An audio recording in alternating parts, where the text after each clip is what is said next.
Good evening. Uh, just to say that we're going to start in a couple of minutes. Ms. Lagarde is on her way here, so a couple more minutes.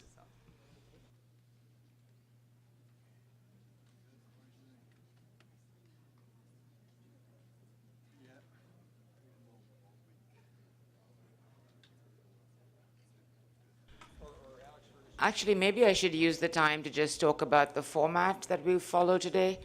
Um, I'm essentially just going to be traffic cop. That's my role. Once Christine Lagarde gets here, she's going to have a few opening remarks to make, and then I'm going to hand you over to Leila Iskandar. Leila is, among other things, representing the global Recyclers Without Borders. She's from Egypt. She has over 3 decades of experience in civil society. Once Leila's spoken, Mr. Zoellick is going to respond, say a few things. I know that lots of us are really keen to hear what exactly he means with this new engagement with civil society. After which, Milwida Guevara will speak. Milwida is the president of the Synergia Foundation in the Philippines. She has also been, in her previous life, deputy finance minister of the Philippines. She now works to ensure that children have access to basic education. And once Milwida is finished, we're going to open this to questions. So, but we do have a somewhat hard stop at about 6:30. I know Ms. Lagarde has to leave by 6:15, and we need to close this by 6:30. So I'm going to ask you up front to really try and be as brief and succinct as you can in your interventions. We'll try and get as many, the idea is to get as many questions and comments as we can, rather than let a few people monopolize the limited time that we have. So those are the rules of the game. We'll now just wait for the new head of the IMF.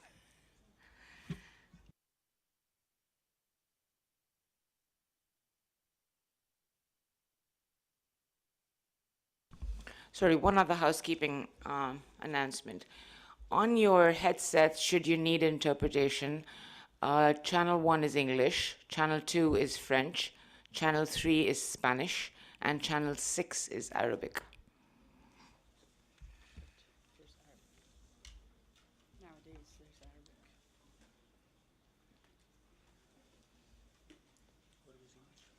Channel 1.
So this is quite a change from last year, I believe. Last year there were 4 men and 1 woman on this panel.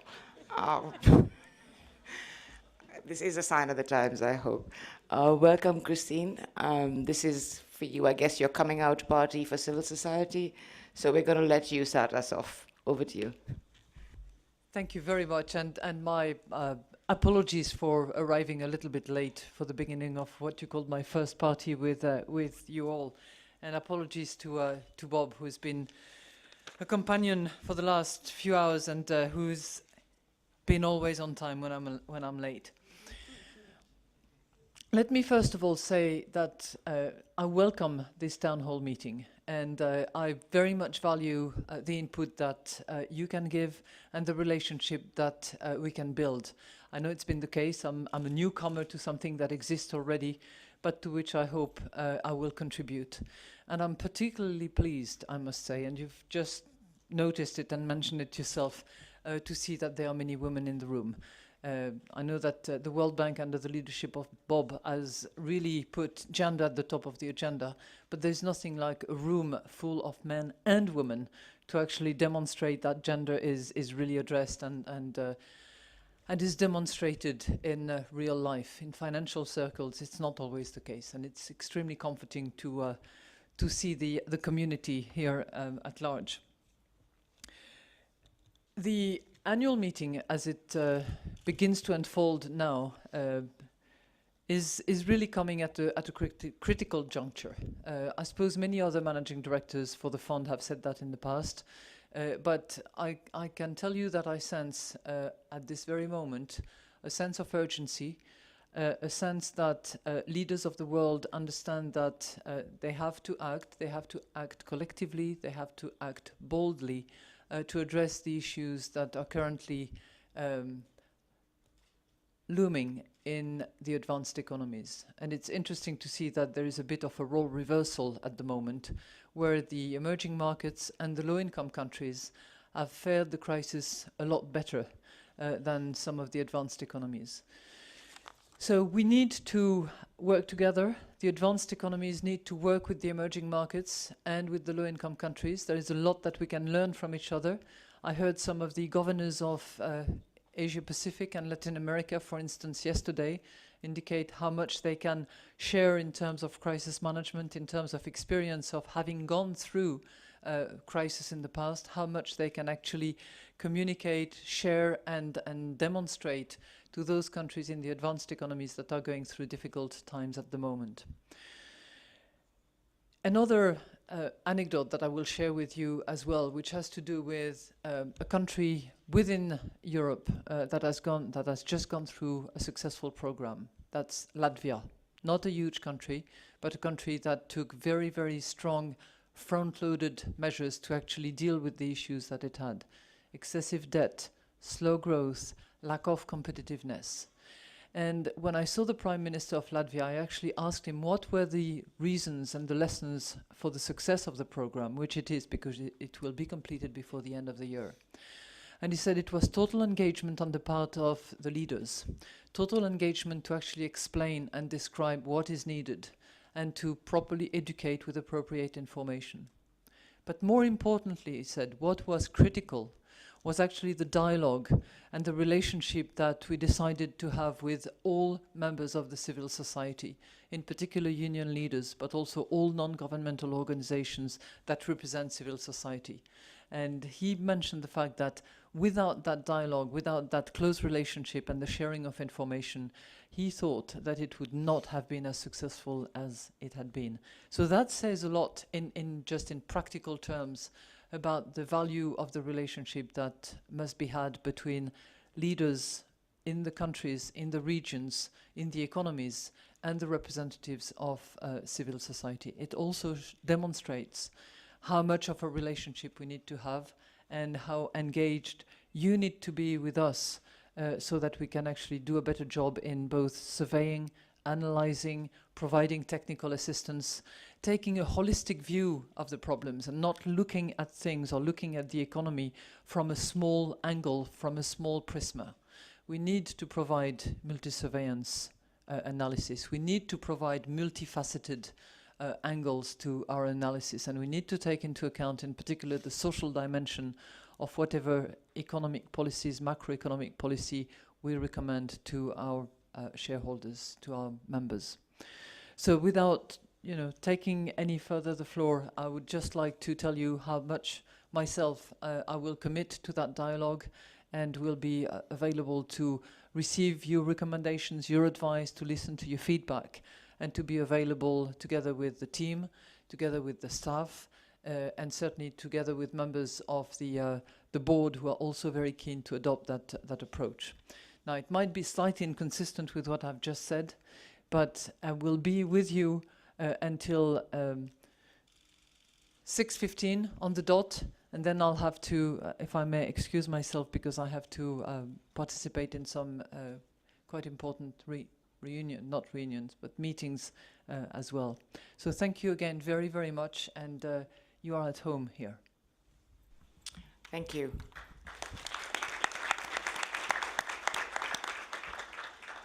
Leila, you've done some extensive consultation and are going to now speak as a voice of civil society, so over to you. Yes, and I'm really happy to bring you some news about our work on 6 continents with millions of people. We have tested innovative approaches, such as mobile banking and others, documented best practice, shared it. We've been responsive to changing realities of real people and communities. We have professionalized our practice, modernized our methods, transferred our know-how across boundaries and regions. We have formed global coalitions, adopted unified visions, agreed and advocated on these global issues. We have issued joint declarations, represented millions of people in global platforms. We have also partnered with universities, think tanks, foundations, conducted assessments, research. We have developed materials to use in our professional practice, and we have translated these into more languages than the UN uses, more than the 6. So we've come here to listen to you and to speak to you on a few things that have been troubling us for some time. The first is this whole notion of growth with inequality. We have noted that data on the overall progress on the MDGs masks inequalities based on gender, income, and location. Millions of women and girls, especially those living in rural areas, continue to live in poverty and exclusion. Unemployment has risen, malnourishment and hunger are growing, especially with rising food prices. Control over land, the foundation for food security and other productive resources, is eroding. The Arab revolutions have shown us that growth with inequalities is untenable. It does not guarantee stable, cohesive societies. Growth in our countries bred the conspicuous consumption of a corrupt ruling elite. It did not prevent unprecedented high levels of youth unemployment or the proliferation of slums and the violation of our rights to live with dignity and respect. We're eager to explore new development paradigms which focus on the distributional aspects of that growth and the centrality of jobs and economic justice. We would like to work with the bank to select the policies and programs which are best suited to achieve prosperity for all and not just for the top 20%. We hear the predominant discourse bemoan our growing numbers. Population growth is a problem, but we do not hear the corresponding discourse about the path that a globalized economy based on excessive production and consumption is taking us, a path which directly impoverishes women, especially rural women, and which depletes our planet from its resources. We hear about the bank approving fossil fuel projects to satisfy this growing global demand and consumption, while we know it will not reach the poor widow in that remote village so that she can help her daughter with her school assignments. We have seen the energy produced by mega projects attract corrupt players at that nexus between government and the corporate sector so that energy supply and energy subsidies are directed to the corporate industry and not to the poor. Can we work with you to develop energy policies, conduct assessments of local energy needs, participate effectively in decision-making, facilitate the public discussion and review of large infrastructure projects in order to guarantee democratic accountability and the sustainability of the environment, the livelihoods of the poor, and the safety of our planet?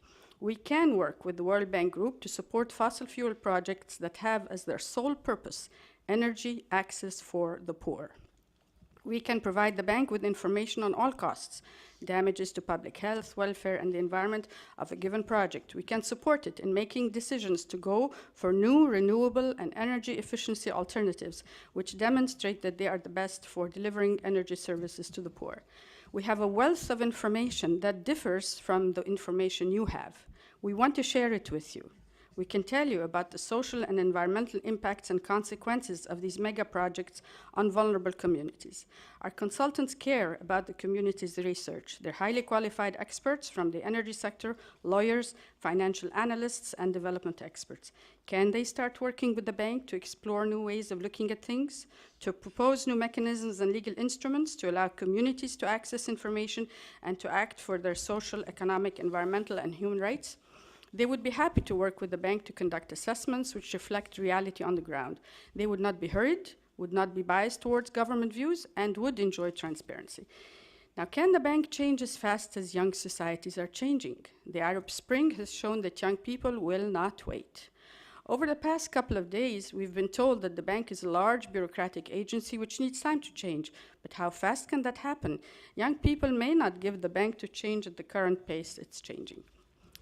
We can help governments and the World Bank in a number of accompanying communities, for example, the Global Agriculture and Food Security Program, where we work with small farmers and producers, the accompaniment toward empowerment, and the transformative process, not just the logical framework of a project.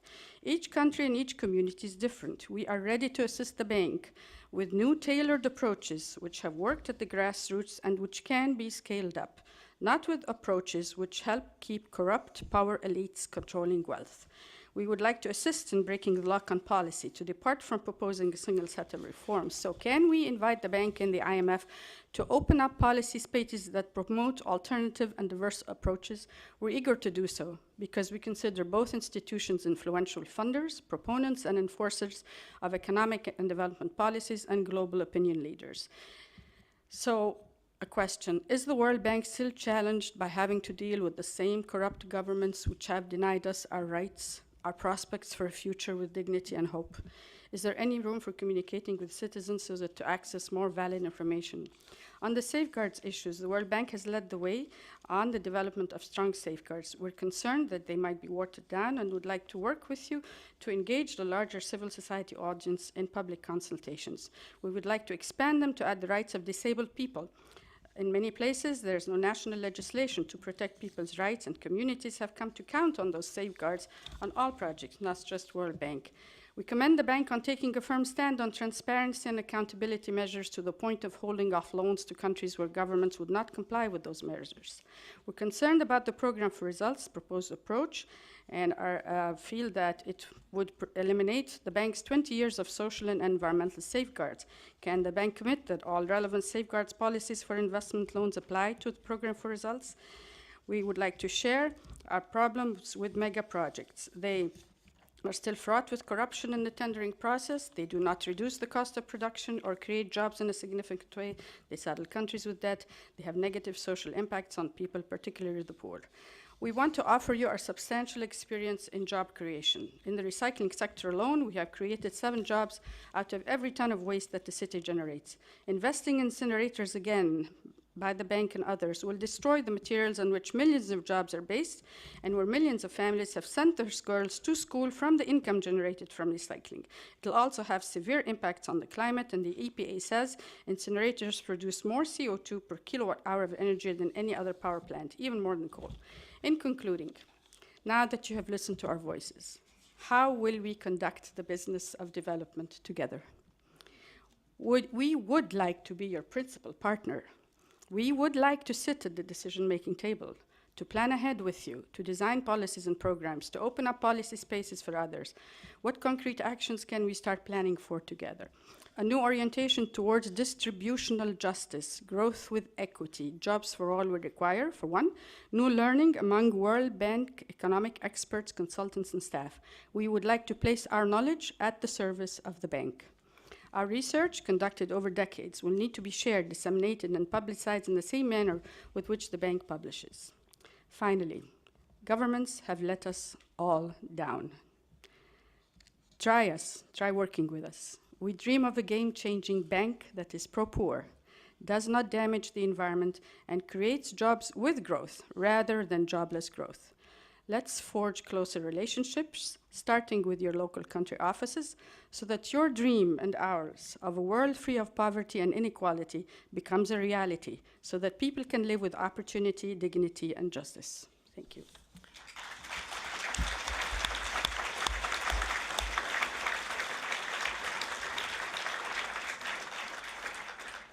Thank you, Leila. That's a comprehensive agenda. Mr. Zoellick. Certainly is.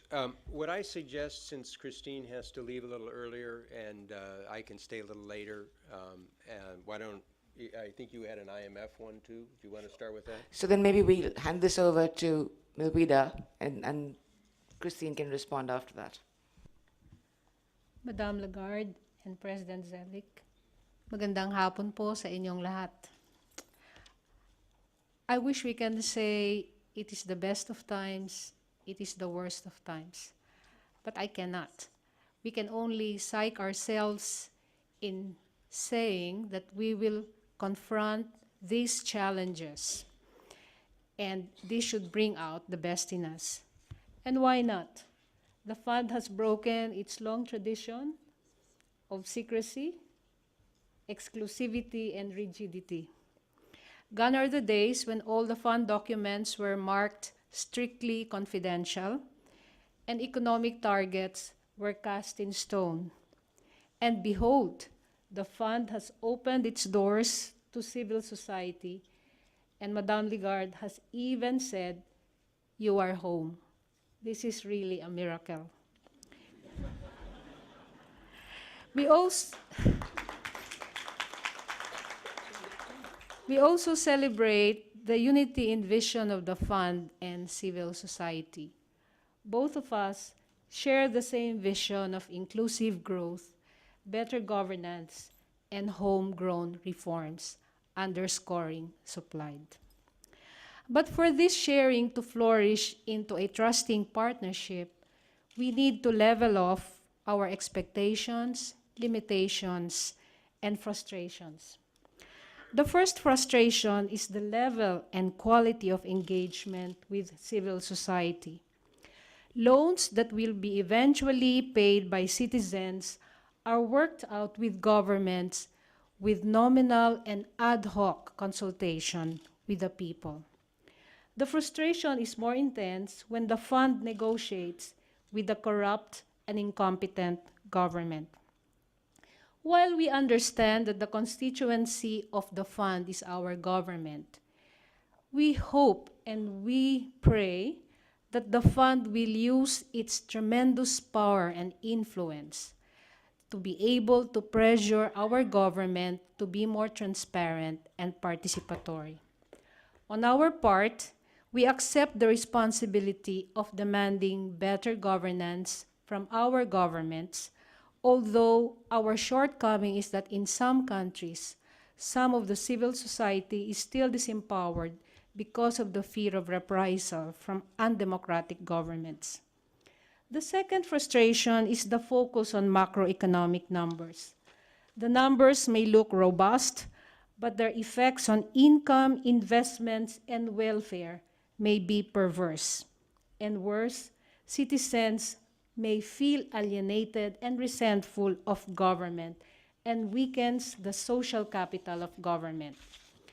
Because reform programs, as Madame has said, they have social and political effects. They should not be decided by technocrats and bureaucrats alone. Experience has shown that reforms are better structured, better safeguarded, better owned, and better sustained if they are products of extensive consultation and community involvement.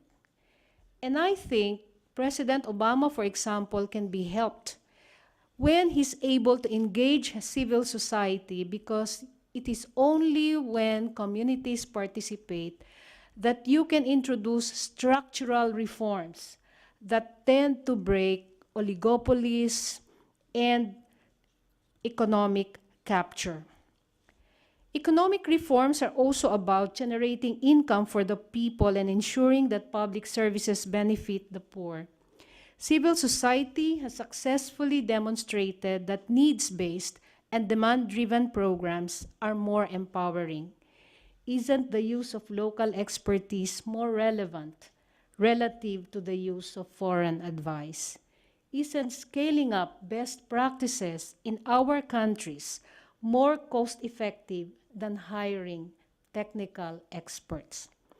This meeting has provided us, and hopefully the fund, a better understanding of our comparative advantage and how our efforts can be complementary. We do sincerely appreciate the initial steps that the fund has taken towards greater transparency, and we will take special interest in your reports, in your consultations, and we will use them as inputs in providing greater oversight to our governments. We will also try to be more constructive in giving our criticisms so that our dialogues can be less combative and more fruitful. We are hopeful that the participation of civil society in the reform process will not be sporadic and dependent on country representatives. In my country, Mr. Hoffman, for example, has institutionalized a board of advisors made up of civil society representatives.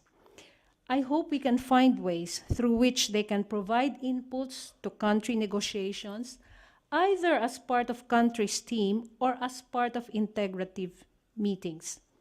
The youth, my friends, the young ones, deserve an equal place in the table, not only because the future belongs to them, but their ideals and their powers are awesome. As a former finance ministry official, I must admit that the real world that I have discovered in the last 10 years, particularly that of the poor, is different from what I thought it to be. I have the highest respects for their perspectives in life and have been given the best advice on how to address the problems of poverty. In fact, I could have done my job 10 times better had I listened to the poor more. One colleague says it aptly, they see things that we do not see. Thank you very much.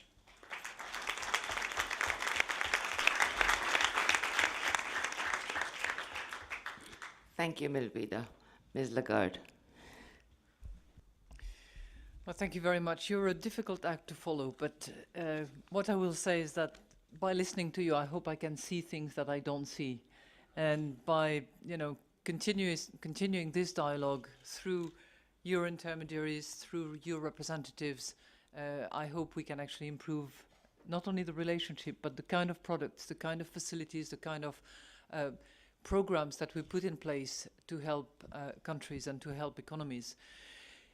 I'm not an economist myself, and I very much value the talent of those who are, but I also appreciate the shortfall of operating by the textbook and being a dry economist. Not to say that the IMF talent is only made of dry economists. There are also lots of people who've been on the ground, who've been in the fields, who are coming from different life experiments and who are coming from different backgrounds, different origins, different gender, obviously. And it's a very multinational, multi-background, multi-experienced group of people who are really doing their best and who are dedicated to helping the membership. So, I don't disagree with anything that you've said.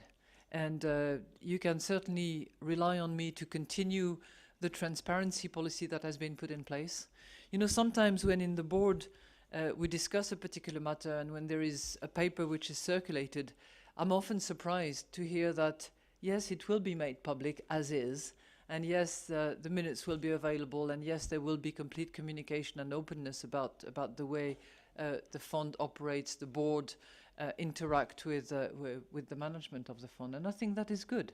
But coming from the outside as I do, I'm happily surprised that there is that level of transparency and openness. I take your point about dealing with either corrupt or incompetent, or sometimes corrupt and incompetent governments. And yes, you're right that we have to have that high on our agenda, and that it should be part of the dialogue that we establish with number one, the membership, number two, the parties and the country concerned. In terms of designing the programs, I think that we have changed as well over the past. It's not necessarily my doing only, it's certainly my determination, but it's my predecessor certainly had at heart to make sure that the social dimension was also included in the design of those macroeconomic policies. And I will make sure that this continues to be the case. Programs can be harsh, can be difficult, can require efforts and sacrifices, but it's only fair that the focus not be on the less privileged and the poorest in those societies that need to make an effort to reorganize their economic life and can thus take their destiny into their hands. So I'm afraid my response, Madam Chairman, is not particularly controversial because I generally agree with your points, and as I said, I pledge to continue the policy of being transparent with you, of continuing the dialogue, of integrating the social dimension and the necessity to include. If there is one thing that we are learning at the moment, particularly from what is happening in the Middle East and North Africa at the moment, which is transformational, which is, bearing so many potential fruit, is that it has to be inclusive. For development to be shared, to be sustained, it has to be inclusive and it has to benefit the young population as well. So voila, that's really what I wanted to answer.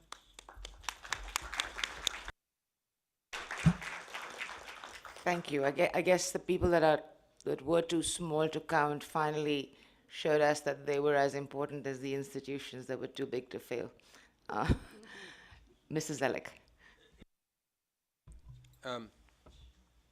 Well, and apologize, I want to go on a little bit more, and so because the bank operates a little differently than the IMF. We're on the ground in a lot of countries, so we've been able to engage on a number of these issues, and so I just want to give you a little bit of a report on that.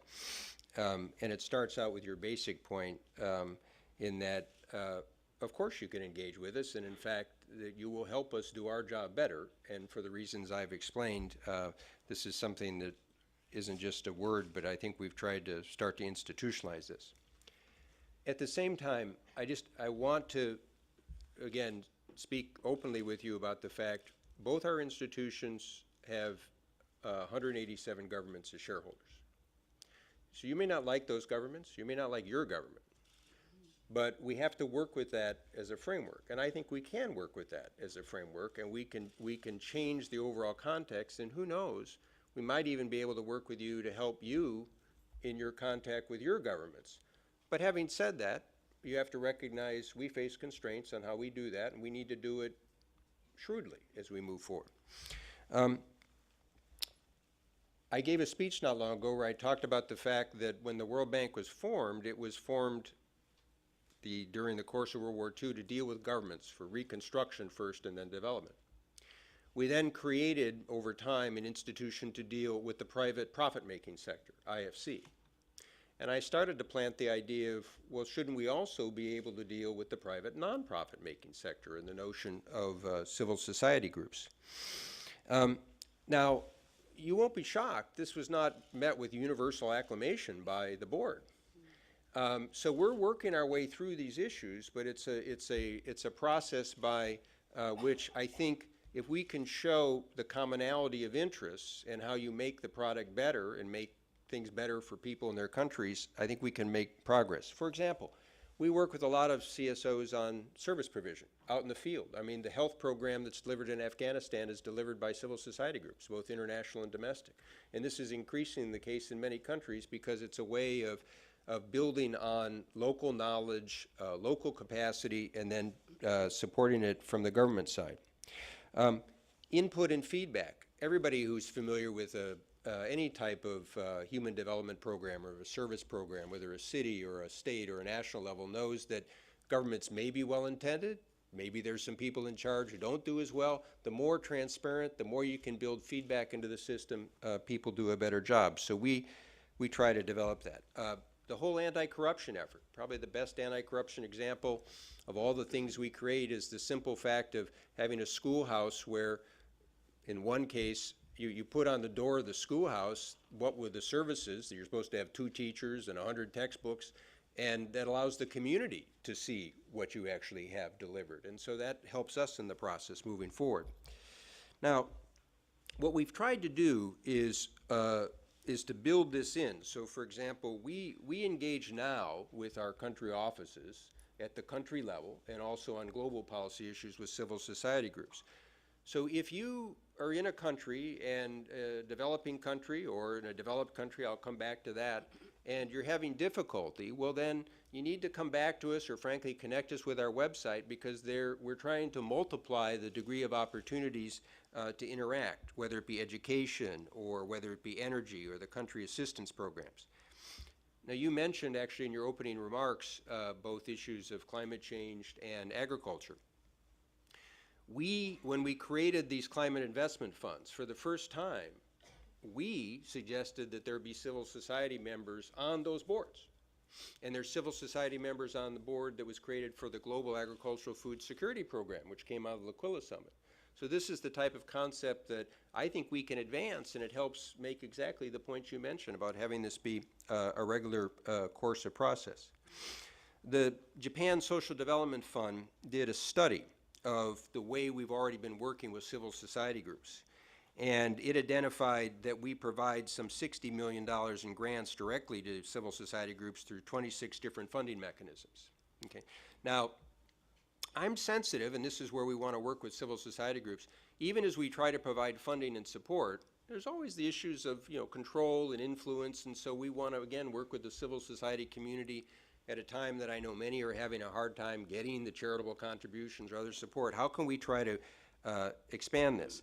Now, coming back to the speech I gave, the idea that I launched there was that we should actually start to create a civil society support facility, like you have the World Bank and like you have IFC, to grow over time.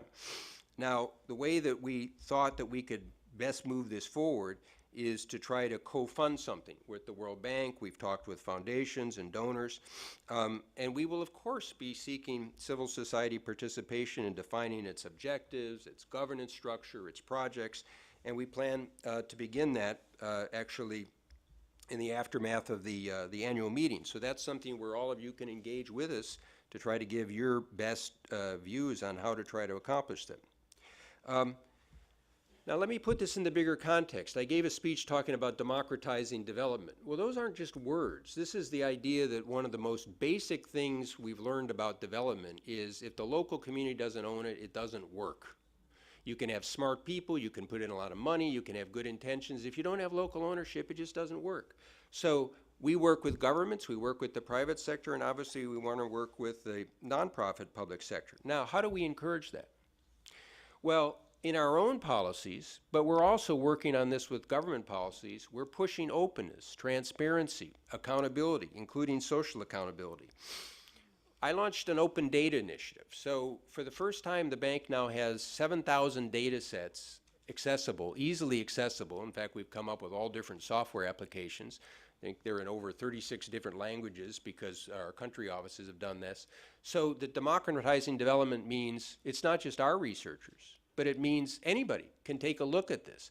One of the things we've just launched is our own internal evaluation group has done its project evaluation. So you can see what they think we've done wrong over time. And to be honest, again, this is how we learn.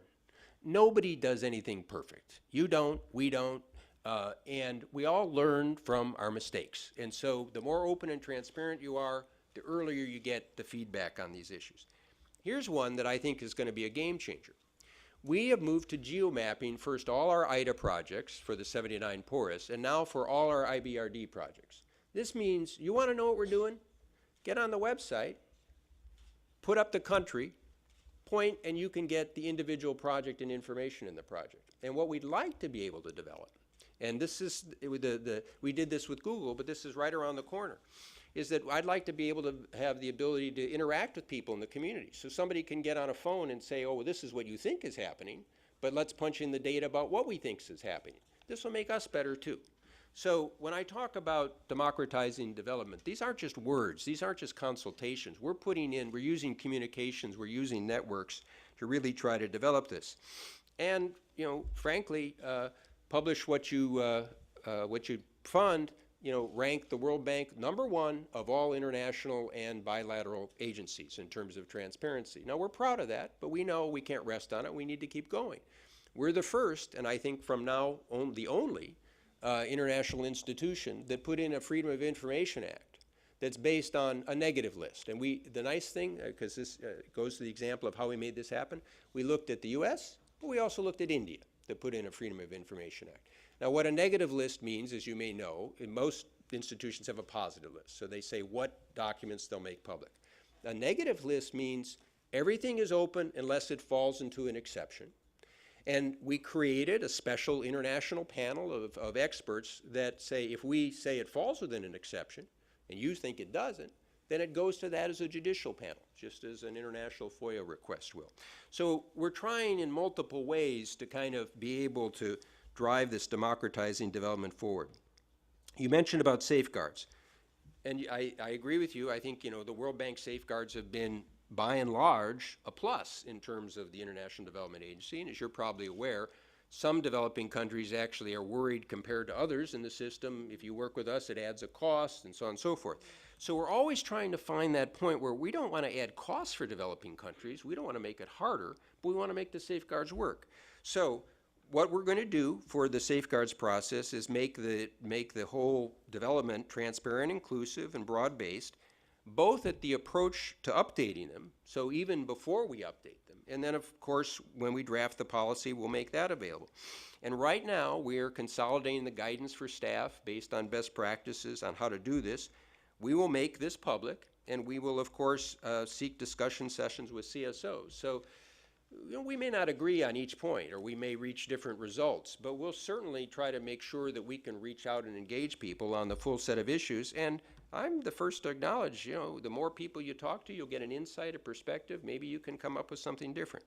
Now, you touched on fossil fuels, but you also said under some circumstances, you know, this could be possible. And I appreciate you saying that, because let me tell you the most difficulty I run into on the fossil fuel development. It's from developing countries. And I'll tell you why. 30% of the people in sub-Saharan Africa have electricity. Obi Ezekwesili, our Vice President for Africa, she'll tell you what it's like when we go to African countries and people don't have electricity. And you talked about gender. It's kind of hard for women to be able to get very far in life if they still have to go to a stream and bring water up in buckets. And what I saw in Vietnam was water pumps were the best liberation for women of anything that country had had, and it came from rural electricity. So there's ways to try to do this, and we understand, you know, there's ways that you can come up with alternative energy sources. Energy efficiency, that's a win-win. Saves money, is more efficient. We've got a whole off-grid lighting system developed in sub-Saharan Africa so kids can read, so they can go to school with off-grid alternatives. But at the same time, there are some groups that don't believe anybody should build dams. You know, this goes back to the safeguard policy. It's going to be very hard, I'll just tell you, to provide electricity for people in sub-Saharan Africa if we can't figure out a way to have some hydropower. So these are the types of dialogues we're pleased to have with you, but at the end of the day, developing people need electricity. It's not enough to say, you know, that, I'm sorry, the United States generates almost 50% of its electricity from coal, but in Kosovo, where it's the only choice available and you could shut down one plant and perhaps have another one, that they can't do it. You know, this is where I'm afraid for civil society groups from the developed world in particular, one is going to have to be careful that it's not seen as a new form of weight on developing countries, because I think we can find ways that you can achieve multiple goals, and that's what we're trying to do. But on the other hand, we do have to listen to some of the full panoply of voices from developing countries. You mentioned growth and inequity, and on this one, I'll just make the point. I think the good news is everybody's getting the message. So when I started at the bank 4.5 years ago, I talked about inclusive and sustainable growth. Now, it's the case that China has probably done more in humankind to reduce poverty with its growth, but I was just in China a few weeks ago, and they recognize the cost, not only environmentally, but in terms of inequities in rural areas and in poverty. And so we're now working with them to how to overcome that, but I think there's also a lesson then about how to get that right from the start. And you also talked about inequity being gender-based. I hope all of you have a chance to look at the World Development Report that we issued this week, which is path-breaking. And you want to talk about the greatest inequity?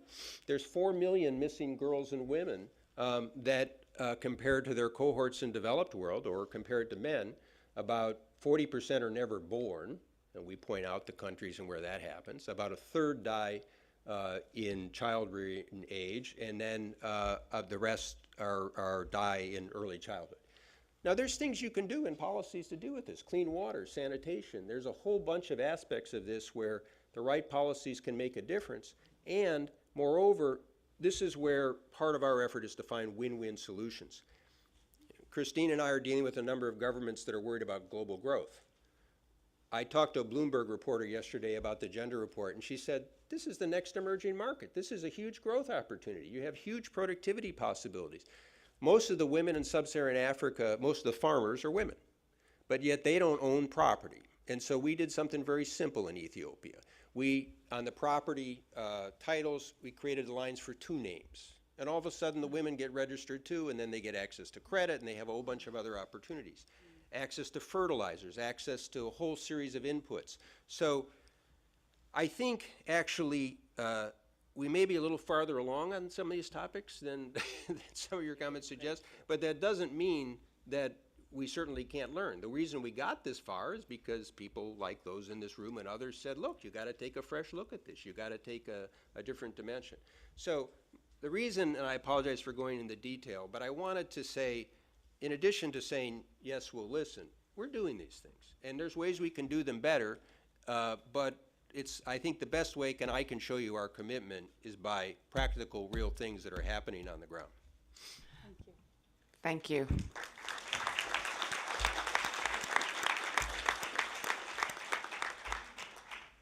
I know we have only 20 minutes before Ms. Lagarde has to leave, so I'm going to ask you to keep your questions, interventions, comments as brief as possible. And those of you that particularly want a response from Christine Lagarde, if you could go first. Let's start here. Thank you. Thank you, Madame Lagarde. You really are a fresh face to the IMF. As the Independent Evaluation Office, as the Independent Evaluation Office several years ago noted, one of the things that they suggested here at the IMF is an encouragement of moving the organizational culture forward and expanding the recruitment process to include more women, to include more minorities. I'm wondering, as you noted when you first came to the fund, that indeed one of the objectives you had was to encourage more female participation, particularly in the management side. I wonder if you don't mind reflecting on perhaps what can be done to extend this to area departments where really the negotiations are happening with fellow country officials. How do we get more women behind the table who I do believe indeed bring a different perspective, if you will? And also, if you don't mind, just commenting on perhaps the organizational culture that you've seen here at the fund and either things that you've appreciated or things that could be reformed and changed. Thank you. Thank you. We'll take a few questions. The lady in the third row there. Yeah. Could you ask people to give their names and where they're from? Thank you. Would you tell us who you are and where you're from? Yes, I'm Sarah Anderson with the Institute for Policy Studies here in Washington, D.C. And earlier this afternoon, we had a good panel on financial transactions taxes and some of the useful research that the IMF has done on implementing them. And my question is what role you think the IMF will be playing on this issue in the future. For example, will it be working to apply some of this research to advise governments on how to design financial transactions taxes and encourage more governments to take a look at this issue so we can have the strongest international cooperation possible? Thank you. Since we've talked so much about young people and MENA, would you go next? Mohammed Abu Shakra from Egypt, Youth Entrepreneurship and Sustainability. My question is, it's for Madame Lagarde. We know that the IMF main mandate is macroeconomics. So the question is when IMF will consider youth in numbers-wise, I mean demographic-wise, as a macroeconomic issue, especially in its Article 4 procedures with the respective countries. Thank you so much. One more question here. Bert Gorowski from New Rules for Global Finance, and it is a question that goes both ways, really.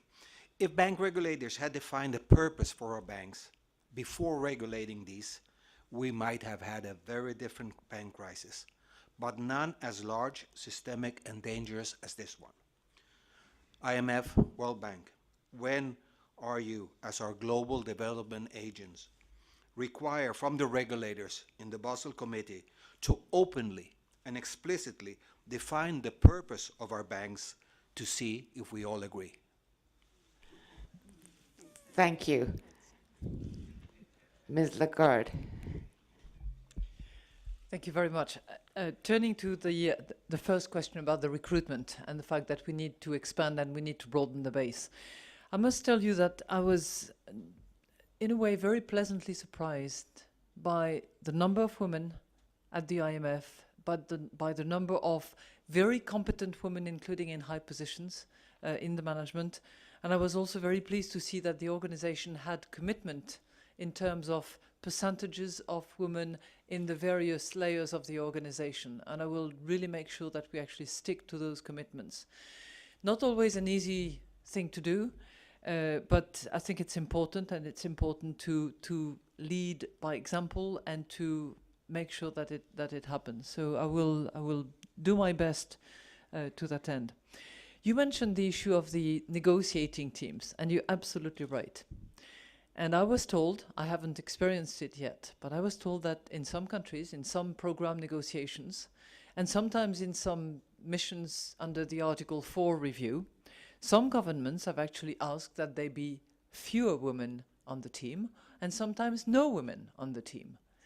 And if that was to happen, I can tell you that I will pick up the phone and I will confront those who are asking that there be no women or that there be fewer women on the team, because I think that having the diversity expressed in the mission teams, whether it's under a program design or whether it's under a regular bilateral review, is very important. So I will not suffer fools in that particular field. On the general impression that I had, as I said, many more women than I thought. Not at the board level. There are many men at the board, and thank goodness there is a woman who is Meg Lundsecker, who is the US representative. So between the two of us, we have a degree of complicity. But I was surprised by the number, the talent, the respect that they have in the organization. And I will really make sure that lasts and improves over time.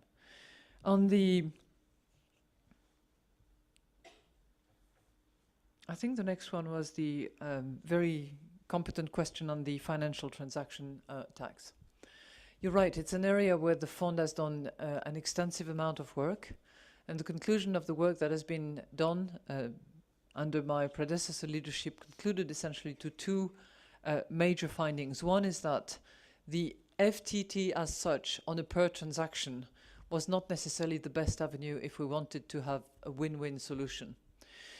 And the recommendation of the findings and the report and the work that was undertaken by the team was that we would be better off, and those countries that want to implement that kind of taxation would be better off having a financial activity taxation or financial sector taxation, so that there could be, a good proportion between the amount that is actually withheld in terms of revenue and the determination of the use of the taxation. In other words, used as a resolution fund, for instance, or used as a tool to prevent excessive risks. But once you go into the financial transaction taxation on a per transaction basis, a bit of the old Tobin tax, you probably induce a slowing down in the system, which is probably a good thing. I think the high frequency trading that we see at the moment is not necessarily the most comfortable and safest way of trading that there is around. But equally, you are probably incapable of encompassing the entire system, and you are likely to produce sub-segments, shadow systems that you will not be able to capture. Whereas if you actually focus on the sector or the activity, then you are certainly more able to grab what you're trying to grab. On the macroeconomic analysis and how we should segment population, population is clearly a very, very strong component in any analysis that we conduct. And again, if there is one thing that we're learning at the moment from what happens in your country, from what happens in Tunisia, from what happens in Libya, from what happens more generally in those countries that have decided to take their destiny in their hands, is that the young population is a driving force. Not only because it is going to pay the pension of the old guys that will be going, but because they will be the producers of wealth and the creators of growth. Doesn't mean to say that it's all rosy, because I think that on the education front, on the appropriate link between the education and the jobs that there will be under the strategic development plans of those countries, there's a lot to be done. When I look at Tunisian friends, for instance, and how many of those are going to be unemployed, graduated from very good universities, it makes me sad, because it shows that, you know, we're missing a link between the level of education and the adjustment into the you know, the professional life for them. Well, on the purpose of banks, it's a very good debate to have, and it's one that I think the Vickers Commission's report is actually helping to build. What are banks for, and what are the sort of state guarantees or general deposit guarantees intended for? Is it to actually guarantee the savers and the depositors, or is it something that is intended to fuel and benefit other activities that are really within a complete different realm of activities? My sense is that, you know, the most critical mission for the banks, and that's what we're trying to say when we say that banks have to rebuild their capital buffers, is to actually finance the economy first and foremost. And that should be really their critical mission. Ms. Zoellick, would you like to speak to any of those questions? Or should we take a fresh round of questions? I'll do whatever you want. What's your preference? Let's take a fresh round of questions. The lady that's been waiting really patiently behind that mic. And then the gentleman behind that mic. My name is Yeta Jara. I'm the Kosovo director of Balkan Investigative Reporting Network. And I have a question for you, Mr. Zoellick, who made a very sincere confession in your statement just now when you said that some developing countries actually have to have energy produced from fossil fuel. Now, the civil society from South Africa here has told us, the Kosovar civil society, that the example, that's why ESCOM was built, under that excuse, that it will bring electricity to the poor. What actually happened is that electricity became too expensive to go to the poor because of the new coal power plant. Why are you still determined to build a new coal power plant in Kosovo, the European ESCOM maybe? Are you ready to bear the cross of a European ESCOM in Kosovo without actually doing two very important things: a study of alternative energy resources and a study of the loss of so much energy anyway at the moment in Kosovo, the energy accountability, without analyzing energy accountability and efficiency? Can you tell us why you still want to go ahead with the coal project without doing these two studies? Thank you. The gentleman there. All right. My name is Mohammed Lutfi. I'm the representative of the Lebanese Civil Society and Disability Movement. My question is addressed to Mr. Zoellick. First, I would like to thank you on behalf of the Lebanese Civil Society and the Disability Movement for opening up for the concept of social accountability, and please allow me to hold you accountable first. By asking about the safeguard policy papers of the World Bank. Given the fact that the World Bank has been the leading international development agency on lots of social issues in the last decade, especially about disability, when the bank had the Disability and Development Unit, and then the unit was diminished. Given these facts, we want to know, please, what is the upcoming policy on disability, and why why is it not included in safeguard policy papers as we experienced before? And as we know that, we understand that safeguard policy papers are the policies that reflect the World Bank intentions for preventing any harm for human rights and exclusion for social groups and vulnerable groups particularly. But we see at the same time that disability issues are excluded. So isn't that kind of contradiction in what the World Bank is saying? And till when we will keep hearing the issues of disability are just like, okay, we talk about disability just in our rhetoric and words, just we pass by on it, but we don't reflect them in our policies, in your policies as a World Bank. Thank you very much. The lady here in the first row. Thank you, Ingrid. I'm Miss Yemisi Ransom Kuti. I represent the Nigeria network of NGOs at this forum. I'm also a consultant to the World Bank on the second urban sector water project in Lagos. Welcome, Madam Lagarde. We are most enthused. More power to the women. I'm very excited, and we're very excited about the initiatives in ICT, the mapping and the data and the transparency and disclosure that's going to promote.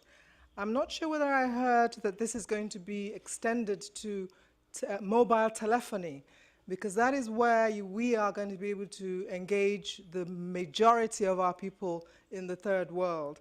I know the United Nations Millennium Campaign is spearheading a program on mobile telephony tracking, and they're experiencing challenges in funding. So I would like the two organizations to look at this and see how it can be supported. Finally, jobless growth. It's something we really have to focus on. And we are a little tired of hearing in Africa that we're having percentage of GDP, we're doing very well, yet there are no jobs. And your indicators, I believe, have to be reformed in such a way that when you publish your growth figures, it takes in jobs. Thank you. Thank you. I know you have to leave in 5 minutes, so I'm going to let you go first, Christine. You know, well, maybe the last one. well, I take it as a recommendations, and we'll look into it. But it's obvious, you know, as well as being inclusive, the growth that needs to be created is growth with jobs. How we can, you know, in terms of measurements, in terms of statistics, actually determine, you know, the volume of jobs created as a factor of the percentage of growth is something that I will look into. But I'm sure that, you know, statisticians can produce no miracles, because I don't like statistical miracles. I don't trust them. But if we can have data that actually support the identification of jobs relative to the percentage of growth that is developed, we'll look into it. There was a really good, you know, work that was conducted under the leadership of Professor Stiglitz and a few other Nobel Prizes about how we measure growth and what's the real value of GDP relative to lots of other factors that were not included and not accounted for in the traditional way of calculating growth. I think that work and the conclusions of their report should actually be picked up and should channel through the way in which we actually report growth. Not that we're going to do away with the standard traditional GDP calculations, but growth accounted for with different parameters that are not taken into account is also something that we should be attentive to. I'll look into what you just suggested. I don't know that it exists today, but I'll look into it. Thank you. Mr. Zoellick.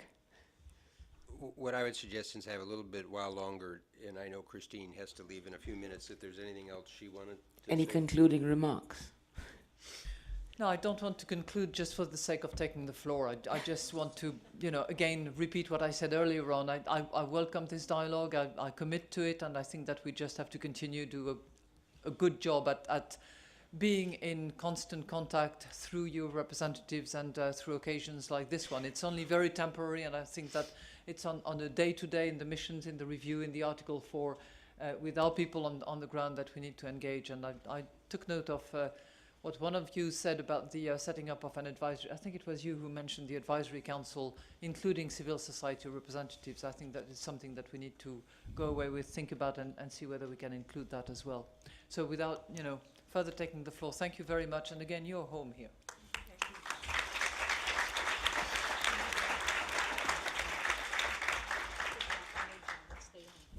Okay. All yours. All right. First, I will address a few of the questions that were in the first round too. I just didn't want to interrupt before. Your point about the bank regulators is a particularly intriguing one, and let me share with you a little anecdote. Bank regulators come out of the world of central banks, and central banks will be the last bastion to fall in openness and transparency. And when Pascal Lamy, who's the head of the WTO, who's dealt with civil society groups for many years, as I did, starting in the trade area, and I met with Mario Draghi, at that time head of the Financial Stability Board, we shared with him a story that some union groups had come to Basel and tried to get in the door and talk to people, and they were, met with screams of uncertainty. And we've suggested, and I just pass this along, that they also have to build some outreach mechanism through the Financial Stability Board and openness and transparency. And I'll just share this from our own learned experience. Some institutions, central banks in particular, because of the sensitive market information, they build in cultures of this. And it's understandable. But then on the policy level, as you suggest, people need to get more used to being more open about it. And I just think that's something, again, we can try to work with you with as a general principle. I think the world will move more in this direction, but it'll take some time on it. And I agree with what Christine's response to you about the fact, the good news is, as the discussion in Britain showed, people are starting to debate the exact purpose of banks. On the disability question, I share your strong sense of sentiment on this. I was actually part of the creation of the American for Disabilities Act under President Bush, George Herbert Walker Bush. And so this is something that I've tried to push in our programs and policies, and I'll ask if you give the information or your contact information, I'd be pleased to try to give you a sense of response of different groups we've tried to help. I remember in Vietnam actually visiting a group of disabled people who were building wheelchairs for other disabled people, and it's a group that we were trying to support.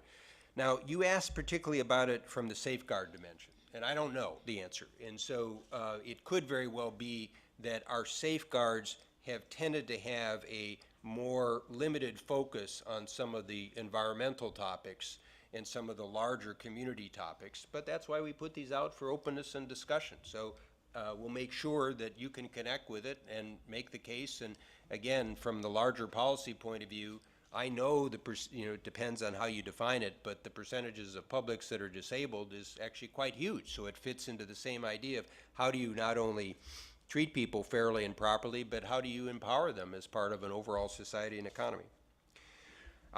Some of you asked, from Nigeria asked about jobless growth, but you also asked about youth and jobs. This is one where it's very good we get the exchange moving deeply, because all I can share with you is it's one of the hot topics now, whether in developed or developing countries, not only because of unemployment, but obviously, those of you from the Middle East and North Africa know you had a youth bulge, and this is one of the events that has helped trigger the events that we saw this year. We're going to launch the next World Development Report on jobs. So this is the complement to the gender one or the post-conflict strategy, and I hope we can connect you into some of the outreach as we create it. And let me tell you what we're trying to do. The last time the World Bank did a World Development Report on jobs, it was really sort of labor economic issues, and I think it was either 14 or 16 years ago, and it was looking at globalization and jobs. And best from what I can see, it tended to look at this as a traditional labor market question. We've just started the preliminary work because it's a year long. We'll be doing the outreach on it. But what our team is looking at now is a very different perspective, and the feedback we're getting is quite intriguing on it. It's looking at jobs in terms of personal fulfillment, jobs in terms of productivity, to have higher compensation, jobs in terms of social cohesion.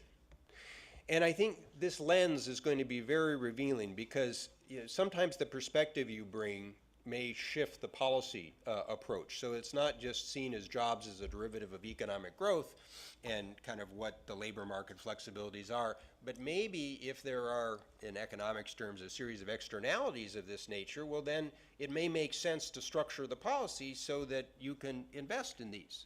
And you see this debate, in developed as well as developing countries. And so from Nigeria too, I'm sorry I couldn't see where you were, but I think this is going to be, this is an issue that your comments are extremely timely, and what I can give you encouragement is there's, not surprisingly, whether people are elected or not elected, this is an issue that goes to the core of their countries, and so it's one that we're trying to advance through our work. I'll say one other element, and this gives you a little, maybe some sense of hope that people will listen and change perspectives. We came into this also in the issue of post-conflict states or fragile states. And one of the reasons our prior World Development Report focused on this is that you tended to see that the security community, the governance community, and the development community would go on separate paths. And jobs was a good example. You talk to people on the security and government side, and they'd say, for God's sakes, try to create jobs fast. Because otherwise you got a lot of young people around, you can have violence, some of them in bad situations may take money to plant bombs somewhere. Now you talk to economists and they would say, well, we don't want make-work jobs, they're not sustainable, so on and so forth. So what this report has suggested is we've actually learned now from experience about how you can try to create jobs faster. They may have training components, it may be a food for work job, it depends on the wage rate, so you're not interfering with the private sector investment. But there are ways that you can try to do both. And it's a good example of people trying to look at some of the jobs issues or from a slightly different perspective. Now, on Kosovo, here's the situation that Kosovo has brought to us. And we haven't had a final decision. In fact, it has to go through an expert panel that we created exactly for projects like this to ask exactly the questions you've asked about alternatives. But the proposal is to shut down a 40-year-old power plant that is the single worst power source in southeastern Europe. In its place, it would clean up another aging power plant and build a more efficient one.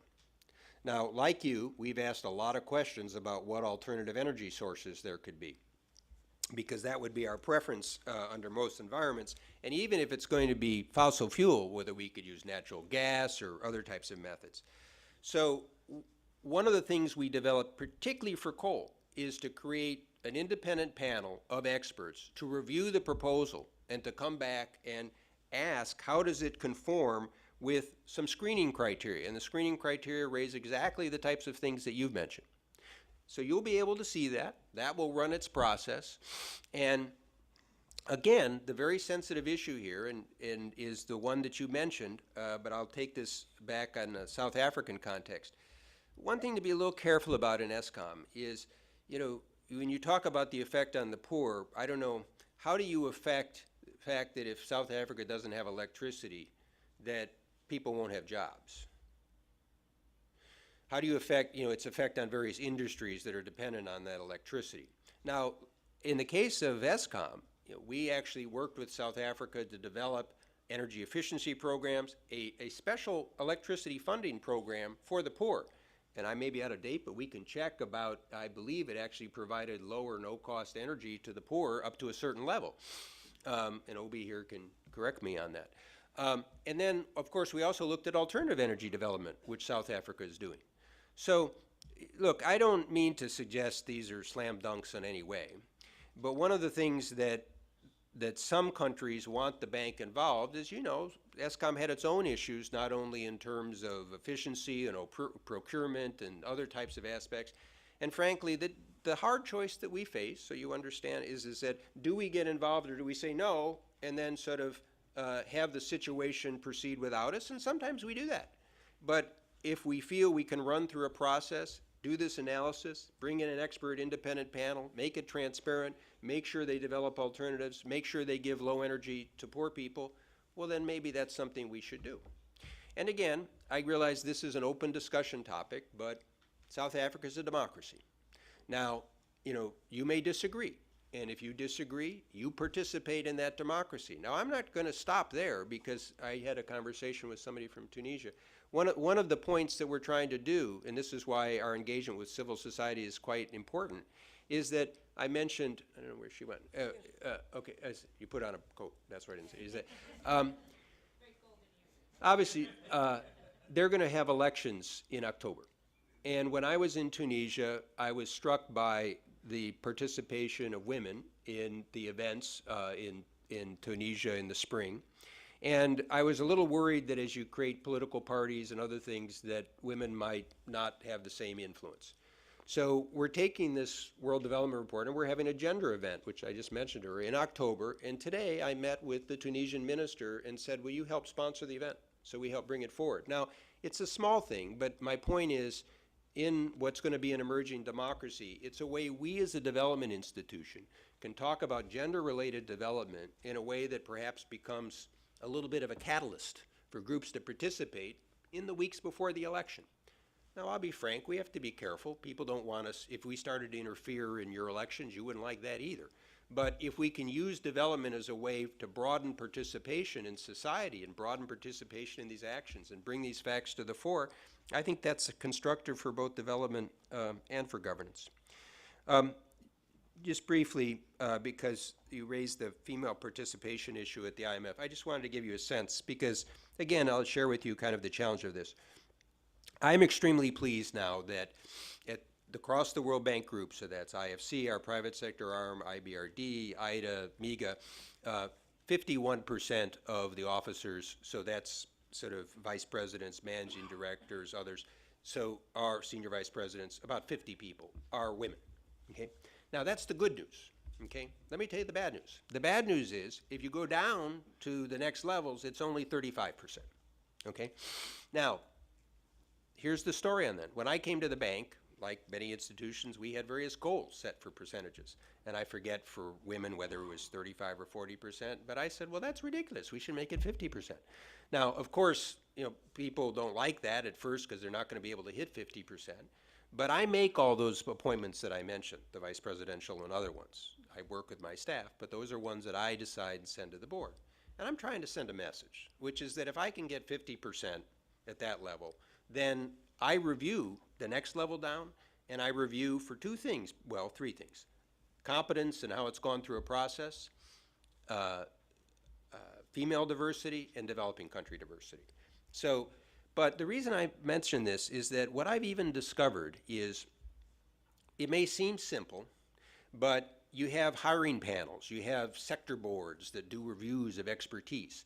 And the thing you always have to be careful about is whether, not explicitly, but implicitly, people build in biases. They start to replicate the DNA. They look for the past background.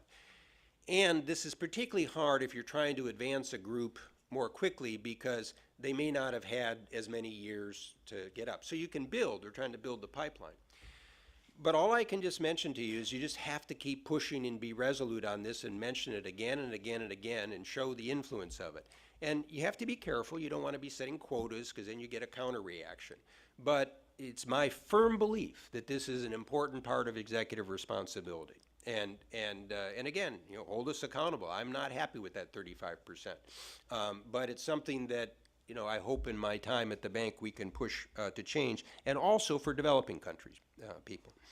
And then one other point I just wanted to mention to you that I'd forgotten before, but it relates a little bit to this broader point about democratizing development and engagement of CSOs. One of the things we put in place in the last year was the idea that, as many of you know, we do investment loans, but we do some loans directly to budgets. And these are often attractive, say, in the financial crisis because it moves money in more quickly, it's faster dispersing. But based on the types of discussions that we have here today, one of the things I said to my staff is, look, do we ever give budget support to countries that don't publish their budgets? And how can I defend that? So we've now instituted a rule that says if you're going to give budget support, that country has to publish its budget. Now that gets into questions of how they publish it and so on and so forth. And this shows you a little bit again why none of these problems are always so simple. People said, well, what about in Liberia? You know, they needed budget support fast, but they really didn't have the budget. So we made an exception for post-conflict states and said you have to publish it within 12 months. Okay, so you have time to do it. But I just mentioned this because this is also not only an example of what we're trying to do, but you can bring us these ideas too. These ideas that come from some of these meetings, maybe out of the disability comment you made, maybe we'll draw something else. So we are committed, and we're committed, frankly, not just to satisfy different audiences, but we think it'll lead to better performance. It leads to a democratized development. It leads to ownership. It leads to broader inclusive participation. And I don't expect everybody to agree. This is not going to be nirvana. But nevertheless, I personally believe a participatory process and debate and openness leads to better results. Thank you.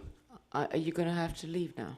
I got another 5 or 10 minutes if you want to do it. Right, so we'll take a couple more questions. Amy there.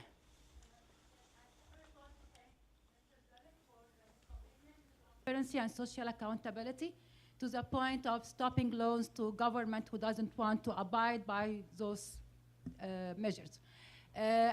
For transparency, I have one question here. With the access to information policies that the bank approved lately, and it's working quite well for investment projects, but it's not working for development policy loans, and the reason for that is the safeguards. Because of the safeguards, we have many documents that are produced during the preparation that are disclosed to us citizens to know about what's going on. But with the DPL, because we don't have those type of documents, we don't have safeguards, we actually know about the DPL when it's approved. And I'm afraid that with the program for result, this is going to be the case if there is no safeguards. So will not be document produced during the preparation for us, and we will also know about it when it's approved by the board.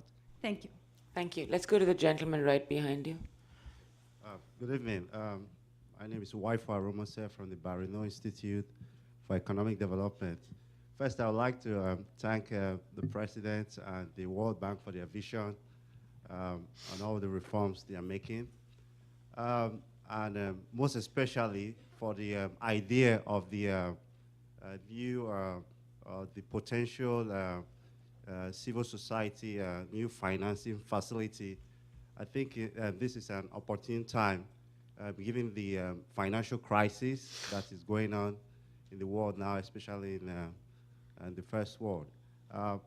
I would like to ask, do you have any time frame when this potential financial facility will come out, and is there going to be consultation with civil society organization? And I also like to thank you guys for leapfrogging a lot of civil society organizations with this idea. Thank you. Summer? Hello, I'm Summer from Tunisia. I want to salute the initiative of the open data and the transparency that you are trying to make. But I'm also wondering and worried about the fact that these data and reports are still not understandable. They are really good, and it's a great initiative, but I'm not sure it's very useful, because I am sure that there's so many people in my country, young people, who would love to read the word development report on jobs. I'm just not sure that they will understand it. So talking about this communication issue, I know people don't know your institutions because they simply don't understand it. So I'm glad that you are learning from the Arab Spring, that it took us a whole revolution to make such institutions learn from their mistakes. But I'm wondering, what are we, or can we learn from you? Thank you. Maybe one last question here. Yes, I'm Kamran from Pakistan. Just a brief comment. What we've seen is that, and I represent the microfinance institutions, MFIs in Pakistan. What we've seen is that the engagement of the local offices of World Bank in Pakistan is, again, not directly with the civil society, and like for microfinance institutions, that's been a major gap, and we would like to sort of request and also hear your views on this particular element, because the microfinance sector is going through a sort of a turmoil, and engagement with the World Bank, local officers could really be fruitful for the sector, as well as for the bank's understanding of what the real issues are. Thank you. Well, let me start with the last one. If our office isn't accessible, it should be. Give us your name. We'll follow up. It may be, I don't know about the microfinance programs in Pakistan. Some of these are funded by, some of them are government-based, some of them are private sector-based, and it may be from our IFC side, in which the private sector, so we'll connect you with that. But just one other point to add to this, so you have a sense of kind of the multi-dimension of this. We at the World Bank have actually had a parliamentary network that we've supported for some 10 years, and the IMF has just joined it this year. And this is another device we can use. We talked about democratic systems, you know, trying to engage parliamentary members so they ask about these questions or loans or microfinance, and they have a chance to engage in the process. So I just wanted to include that. On the comment about data and understandability, two thoughts, or maybe three. One, interestingly, when I met with the Tunisian delegation this afternoon, I was worried about a different dimension of this. As you know, it's a transition team. They're trying to do a lot of what I hope are good things. They have an access to information policy that has been partially implemented, not fully, other steps, trying to move towards some of the sort of the regions that haven't had as much benefit. I'm afraid they have a communication issue. So we actually talked with them about what we need to do and whether we could help them in terms of broadening the communication to the government. So again, we can, to me, that you see, this is the best way it works, is that if we can get them to say, look, we have to talk to our public. How can we help doing that? How can we create the engagement? And maybe you can kind of help us with that. What I was talking about with the Open Data Initiative is sort of data sets, and at least, again, I'm pleased to get any insights we have. Let me give you one example of what we did that kind of, to me, shows the appeal of this. We created an Apps for Development competition. So we created a competition and we said, come from wherever you are in the world, there's only two requirements. Use our data and relate it to Millennium Development Goals. And so for us, this was fantastic. It opened us to a whole software development network that we would never encounter before. And you could see how it kind of moved. It was in East Africa, but not West Africa. And what these people came up with in terms of games, mashing the data, different graphic expositions was tremendous. I mean, it helped us. You know, we could have had 100 smart people in a room for a year and they'd never come up with some of these things. But I think, but again, we can follow up with you, is that at least at the data level, we're getting pretty good feedback about how to make this sort of accessible. But the way your question was asked, I think was also asked about sort of the general information about the policies and projects. And so we'll try to connect with you because as you can tell, I really want to do this in Tunisia, and maybe you have some insights on how we can do it better. As for the question on the CSO facility, we hope to begin the consultations right after the annual meetings. And my only sort of, well, I don't know, it's between a request and a caution, is this is not, I sort of I'm on a little bit on thin ice here, okay? In other words, I'm trying to push something that, as you can imagine, you know, some people think is very good, some people, well, not so sure. And so we're trying, you could tell the way I described it, we're trying to start in a way where we might put in some money, get some money from donors and others. And again, we want to build in civil society participants. So if it's not all that you would like it to be at the start, you know, be patient and realize I'm trying to work with different forces here. But it's like, to me, it's like some other things we've done. This is a seed that I think has got great potential. And it goes right back to the fact that the more we can show how interactions with civil society help us perform better, deal with corruption, improve service, then we get the positive feedback loop. So sometimes you have to start and build these things a little bit. And then on the transparency of the access to information policy, I'll ask if Caroline wants to say anything about the development policy loans. She's our most recent managing director, had been head of external relations. But before she does that, I'll say on the program for results, we should interact with you because we're actually in a consultation period about that.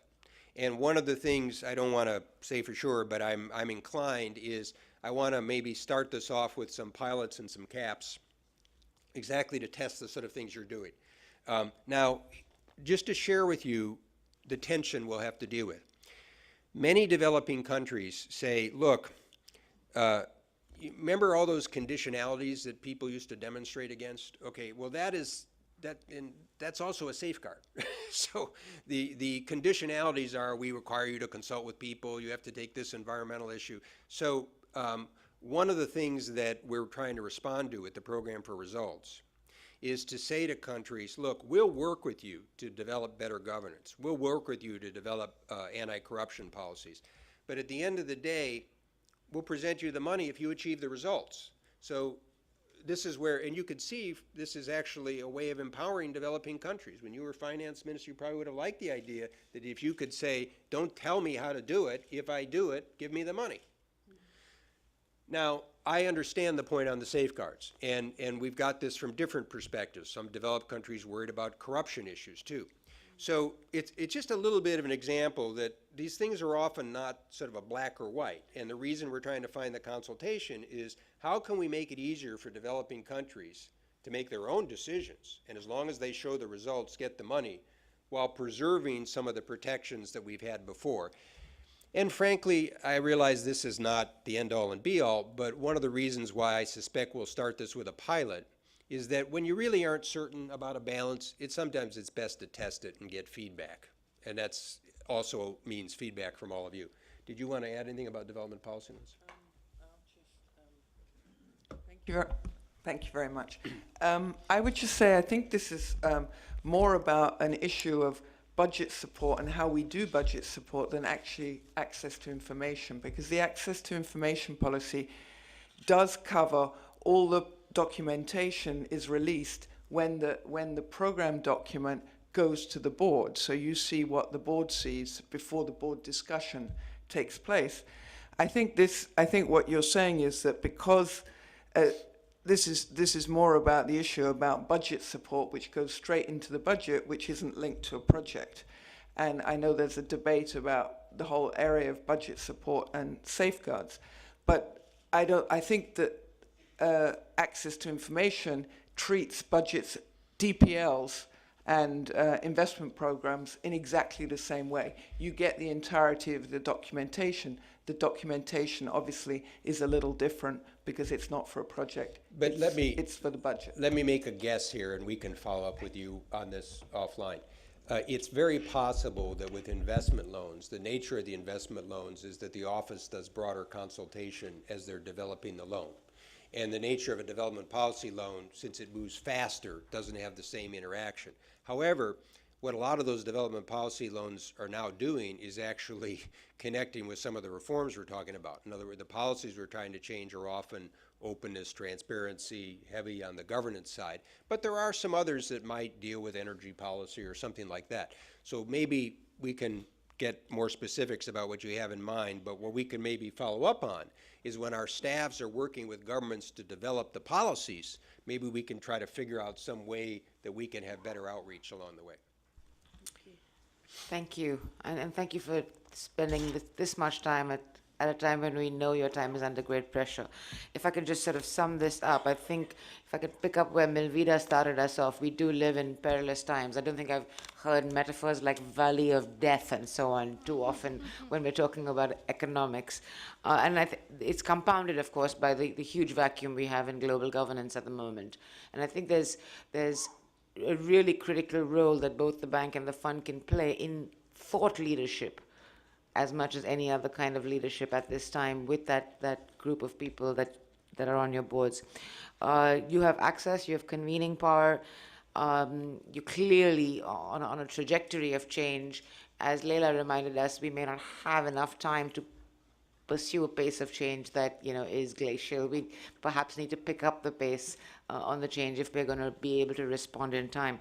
But as Leila said again, you can. I think there's a huge pool of knowledge, expertise, talent, access, connections in this room and in civil society more widely that perhaps you can draw on more than you currently do. One of the things we're good at actually is converting that political won't into political will. So that's an area perhaps that we can actually help you with. Thank you. Well, let me close with this point. I think one of your last questions, which I like, was, can the bank change as fast? Okay, because I'm an honest person, probably not. You know, we're a big institution, but we're trying. And what I really want all of you to take away from is this. You know, I've touched the surface on it, but you know, in lots of different ways with our staffs and others, we're trying to encourage this because we think it makes for better development, it makes for better ownership, it makes for better follow-through on the project. You catch mistakes. It's better governance for our institution as well as for the clients and the countries that we're working with.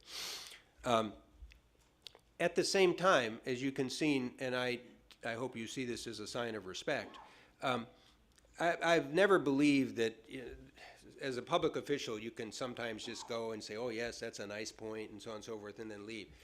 The other part of it is, though, expect debate. I mean, I expect that as you bring ideas, I hope you will listen to what we have to say or the various tensions. And I realize it's not going to lead everybody happy all the time. You know, if everybody agreed, the world would be a boring place. But on the other hand, I want you to understand, please take it in the spirit in which you've talked. You want openness and debate, and so do we. But we're not afraid to kind of engage in it. But then please, if now and then we come down on a different side of something or disagree, don't stop. We'll keep at it with you. Thank you. That you can count on.